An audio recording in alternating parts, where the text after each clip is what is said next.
This camera has a 42 megapixel full frame sensor, solid photo autofocus, a very versatile mount, and comes in at around £600. I'm of course talking about the Sony A7R Mark II, a camera that I borrowed for a month a little while ago and took it out to my local moors where I took some pretty boring photos.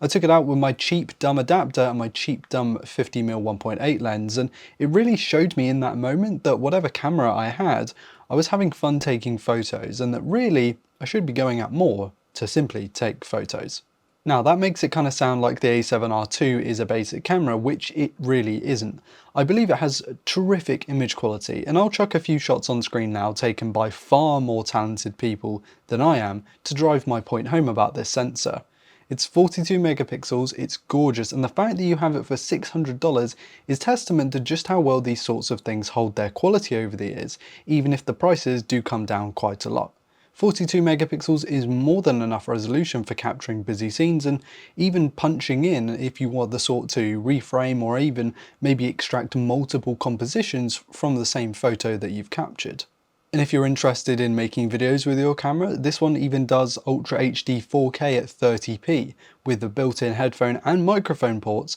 for using external audio accessories like a microphone and a set of earphones to check levels, for example. Granted, the video out is only micro HDMI, which I absolutely hate with a passion, but the R line is all about photography, and so this shouldn't be a massive downside to those looking at one of these cameras. The A7R II is practical with some rudimentary weather sealing and a body style that if you've shot with Sony over the past few years, you should be pretty accustomed to. It only has the one card slot, which might put some people off, but I think if you're just starting out or are a hobby photographer, this shouldn't really be a huge issue. And actually I feel like the A7R II might be a really good choice for people who are just beginning their photography journey. Because you can build the camera with lenses, whether they be the first party ones which are pretty solid, or from the likes of Sigma, Tamron and so on, and then trade the body in and keep the same ecosystem. So say if you wanted to eventually work your way up to an Alpha 1 or an A7R V for example, you could start here, build your skills, find out whether you want to take this thing more seriously,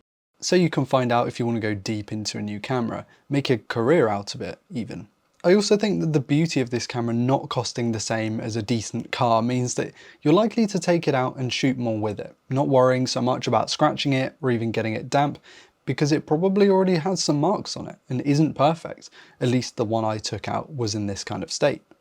Its imperfections also kind of lend itself to being a fantastic creativity tool. There's a theory that the more limited gear you have, it breeds creativity because you're forced to come up with interesting and unique ways to make something. And the A7R II isn't a crazy compromised machine, but I think it's almost at 10 years old at this point, and with a few dings on it, no crazy AI autofocus or a mega stacked sensor, and because it feels pretty aged, you almost feel like you need to work more to get better shots, which realistically isn't the case, but it gives you that kind of mindset, which I think is important. For £600, the A7R II might be one of the best starter cameras you can buy, but what do you reckon?